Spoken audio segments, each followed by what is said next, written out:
This is a long-term review, well, 3 months, of the Osmo Action 5 Pro from DJI. I like it. I have one. But why did I buy it? I'm typically a GoPro user for pretty much anything that requires action cameras, with the exception of 360, thank you, no GoPro Max. I've tended to use GoPros, but there is a reason why I bought Osmo Action 5. In this video, I'll very quickly tell you why, and then I'll give you some idea about what it's like to be using Osmo Action 5 Pro. I've been using this camera now for about 2 months, and I have traveled with it, I have run with it, I have biked with it, I've vlogged with it all over the planet. This is quite a big update to Action 4, but the biggest one by far for me is the integration with Wireless Mic 2. Now, Wireless Mic 2 from DJI is a microphone that I have loved now for actually about a year. And what I really liked about that microphone in the first place, just how easily and seamlessly it integrated with Pocket 3. I didn't need some adapter to stick on the camera. They made that integration from Pocket 3 and Wireless Mic 2 the same on Action 5 Pro. So, headlines of what I like about this camera. And again, I'm not intending to go through all the different features. This is in the frame that comes with the camera, or it certainly came with the pack that I got. The frame is a pain in the butt to get on and off. It doesn't quite open enough. You kind of open it up with this lever here and then just hope that it opens enough. And when you push the camera back in again, you can't help feeling that you're damaging at least the shutter button on the top, although so far I haven't done. Without that frame on it, this is a very, very small camera. It's much smaller than the equivalent GoPro. If I just use a quick comparison here, it's noticeably smaller. But by the time you put the frame on it, and let me just give you the frame here for the comparison, I think that frame's upside down, you can see then it gets much, much closer to the size of a GoPro. I like the frame. I don't like the fact it adds bulk, but I like two things about that frame. Firstly, it makes it impossible for you to accidentally open the battery cover on the side of the camera. Whenever I've run or vlogged with this without the frame on, and there have been a couple of situations where I've had to do that, I have found that it's very, very easy for that to open in my pocket or in my hand. Far easier than on a GoPro. With the frame, however, that's completely covered. You can't actually have access to the battery door at all. So I like that. The other thing I like about this frame is specifically when I'm running. When I hold this camera when I'm running and not actually using it, I hold the camera like this. It keeps my fingers away from the lens so I don't get smudgy, sweaty fingertips on the lens. But also I've got like a little recess here for my thumb, which frankly makes it very, very easy to grip. That is actually the access port for the USB-C cable in there. So you can actually charge this or download footage from it without taking the frame off. Those are two reasons I like it. The third reason you would like the frame is that you can then, it adds a second vertical mounting point on the camera. So you can then do vertical shots like that. I don't do vertical video. Maybe I should, but I don't. So I don't actually use that. The last thing the frame is good for is it does make the camera feel a lot more robust, or at least less likely to be damaged in a fall, because pretty much every corner and edge on this is protected by that frame. So there's lots of reasons to like it. I want to talk about image quality. This is an updated sensor in this camera and also processor compared to Action 4. It is supposed to have much better low light performance. I've got two examples I want to show you here. One situation which is like a normal situation where I really don't think it's very good at all. And the other one surprised me. Everyone does a comparison of this camera with other cameras, particularly with GoPro, in almost dark conditions and saying, look at the difference here. Why are you looking at things that are pitch black?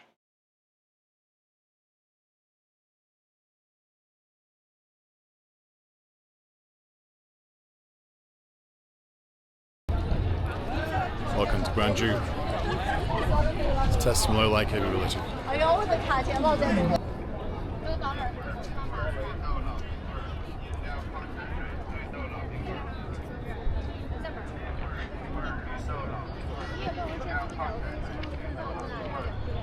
Audio quality of this is really good, and I'll say two things. Firstly, when it's Wireless Mic 2 being used, yeah, it's phenomenal sound, but of course it's exactly the same then as Pocket 3.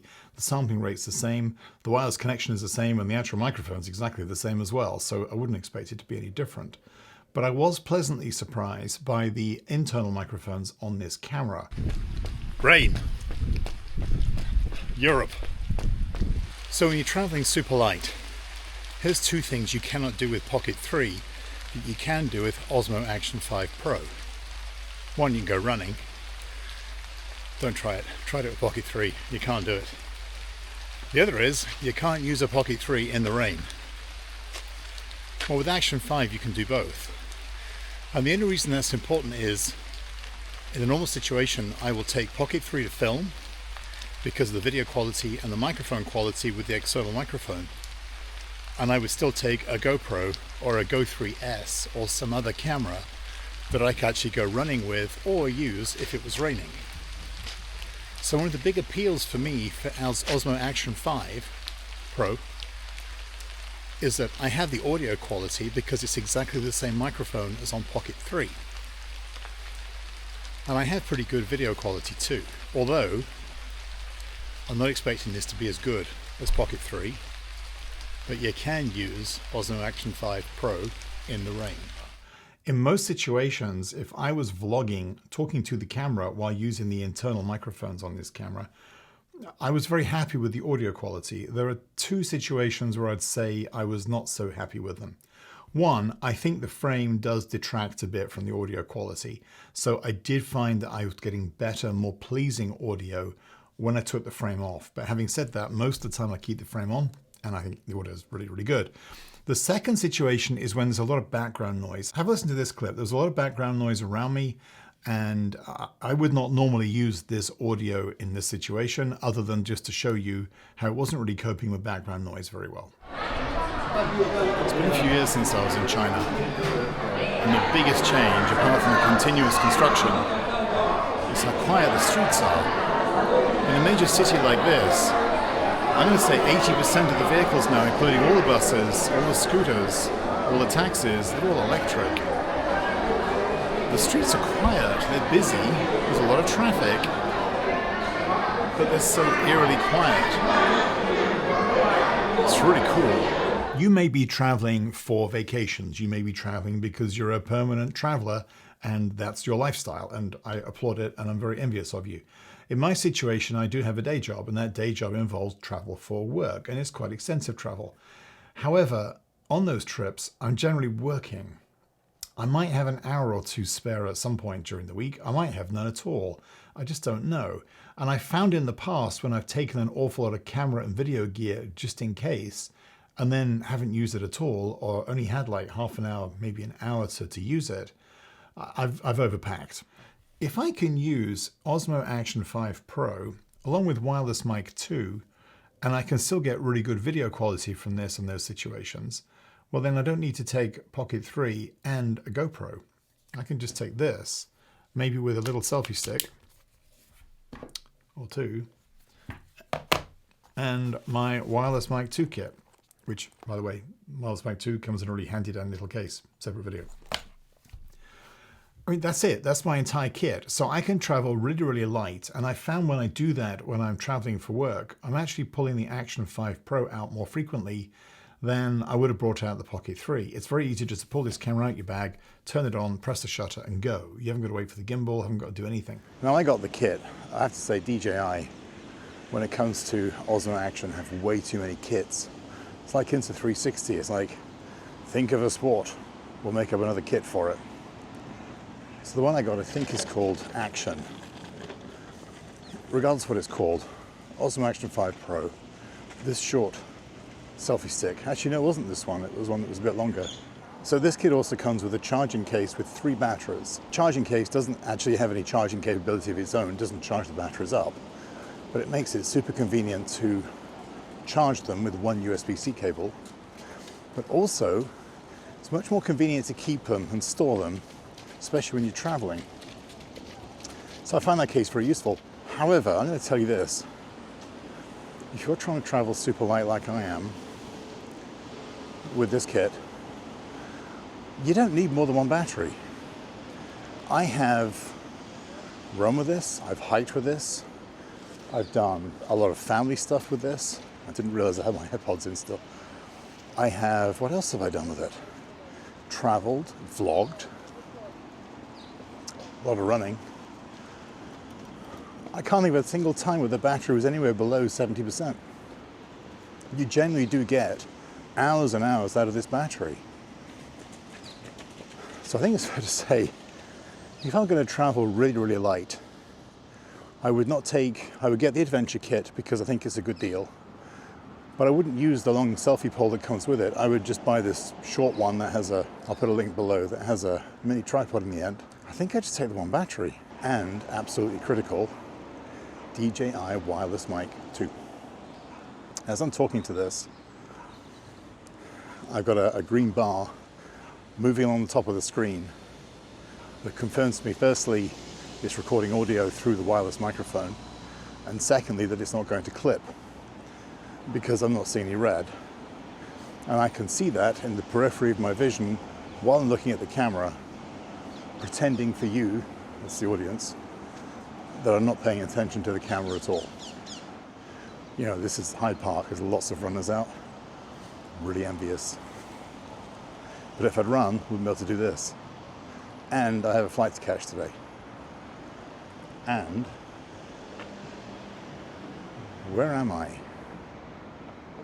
Now, it'd be wrong of me to say that the video quality is as good as a Pocket 3 because it's not. That's a 1/2-inch sensor and it's mechanically stabilized as well. So the low light performance, the video smoothness, apart from a bobbing head movement, which Pocket 3 doesn't really handle, this is not a direct comparison, but this is a really good compromise if you're trying to travel super, super light. I'm typically shooting 4K 24 frames a second, and I'm shooting in rock steady.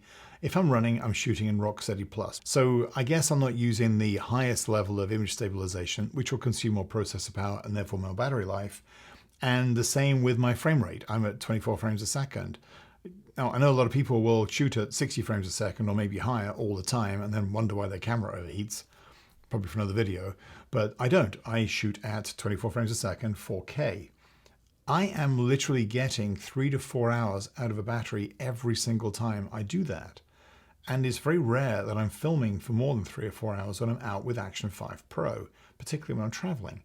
So the last few times I've been out with it, I didn't even take the battery case or the extra batteries. I just took the one battery that was in it. So really, literally, this is it. This is all I've been taking, along with this slightly longer selfie pole. This is much better for running, by the way. I have found that when I am trying to run with this and extending this out, and while I can tilt it up, I can hold it towards myself, I do find that because I'm using Rocksteady Plus, the crop is just a little bit too tight. You can see me if you want to, but you can't really see a lot of my environment around me. It's not very immersive. With this stick, which really is, I'm going to say this is, I think it's about 48 inches, about 4 foot. It's significantly longer than the stick on this mini one here. I wish it had a tripod, and it doesn't, but it does have a tripod socket on the bottom, so you can put some tripod legs on this. So I've generally tended to carry this one, and I've just made sure that I've got a magnetic mount on the top here for it too. There are some sports where an action camera really isn't suitable, mainly because of the wide field of view. One of them is Formula One racing. This is probably the one occasion where an action camera is not an ideal camera for taking on a travel. Formula One weekend. That's a good start line. Oh yes!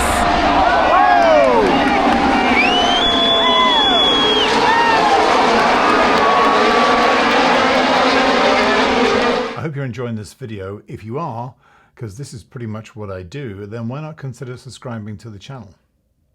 On the subject of shooting, I shoot in 4K 24 frames a second with this camera. I don't generally grade my footage, and particularly from an action camera.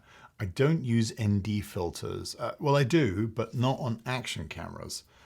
I really don't think it's appropriate for the size of sensor and what you're trying to get out of an action camera. I also shoot on auto exposure, but I pull the exposure down by 1/3 of a stop, and you can do that in the settings on the back of the camera. That's it. I mean, typically that's what I do with action cameras. I will shoot in manual when I'm shooting stills on one of my Sony cameras all the time. In fact, I rarely shoot in automatic on those.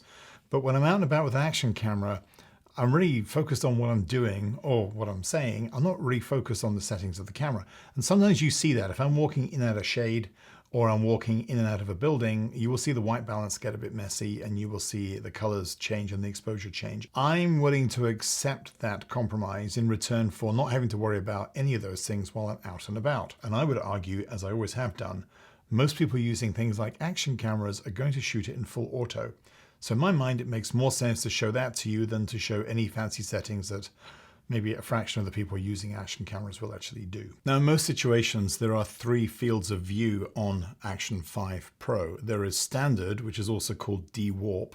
I'll talk about that in a sec. There is wide, and then there is ultra wide. I tend to use ultra wide for anything action, like including running or cycling or swimming or any other sport. When it comes to waterproofing these days, with cameras and with cell phones, it's kind of like, well, yeah, I mean, how much more do you need when it's a native waterproofing? Hero 13 is a waterproof. You can jump in a lake, jump in a pool, have a lot of fun with it, go swimming with it, which is what I do. I mean, you can go diving to some depth, but really, if you're going to do any depth at all, you should use a dive case with any of these cameras. The same with Action 5 Pro. It's got great waterproofing and weatherability. I have not tested it with this camera because it's winter. But certainly GoPros over the years, I have used them in the lake, I've used them in the pool, I've used them in rivers, I have thrown them between people in a floaty case, I have dropped them, kicked them, sunk them, dived with them in the dive case. But I have not done that with Action 5 Pro just because I haven't been doing that the last couple of months.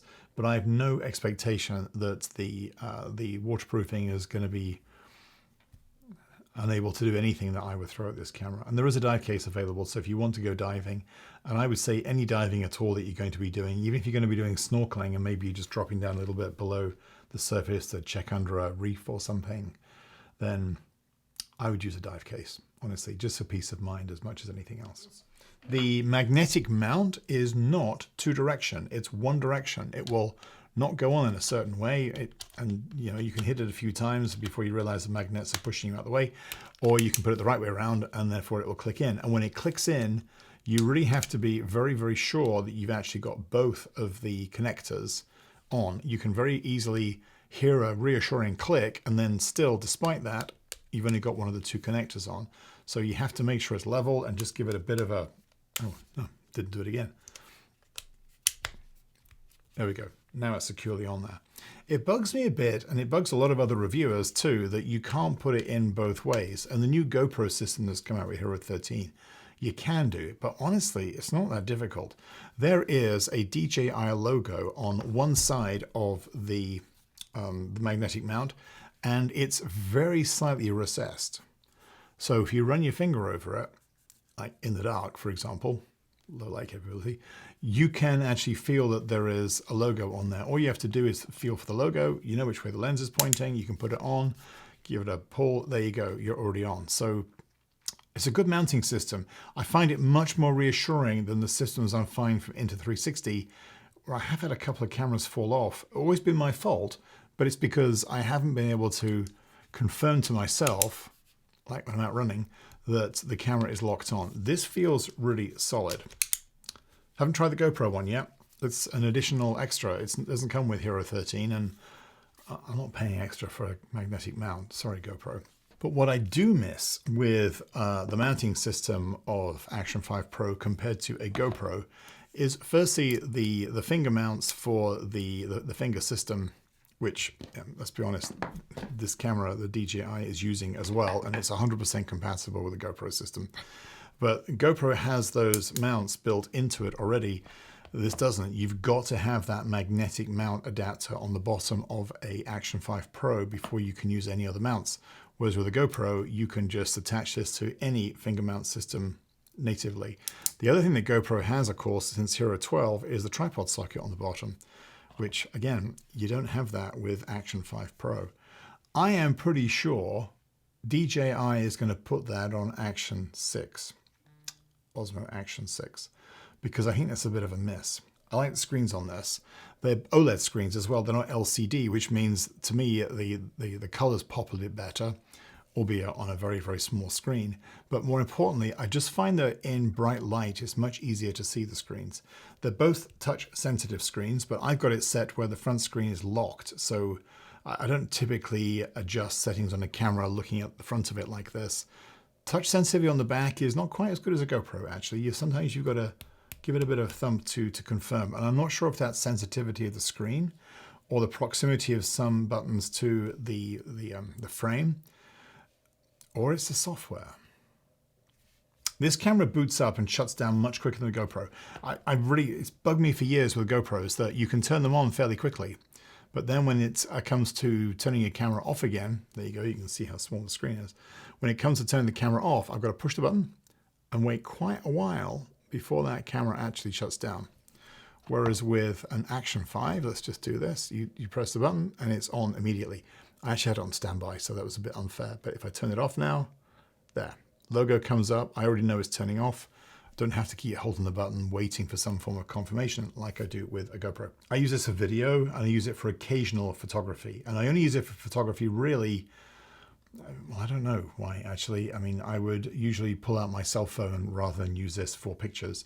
The one time I use action cameras the most is running. And when I'm running with these, I will take, on the case of a GoPro, a sequential photo shoot. And I will shoot for 15 seconds, 1 picture per second, and there'll be a 3-second timer there. So I'll push the button, I'll hold the camera out in front of me, I'll try and breathe in, try not to sweat too much, and try and look as cool as I can at my age. And one of those 15 pictures usually is pretty good, the rest are garbage, but that doesn't matter. I've got my one picture, and I've done it while I'm running, rather than having to stop, frame up, and then pretend that I'm running. That's sequential photos. I can't actually do that with Action 5. I can do a photo burst, and the one that suits my needs best is I can do 3 frames a second for 9 seconds, I think it is. I just prefer the ability to do a sequential photo shoot, 1 frame a second or 1 frame every 2 seconds, like I can set with the GoPro, and you just can't do it with Action 5 Pro. Normally with a GoPro, to take images off this, the absolute last thing I will do, only if it's a last resort, is rely on Wi-Fi to download the pictures. It is ridiculously slow. You can leave this set up overnight and wake up and you're still downloading 70 pictures the following morning.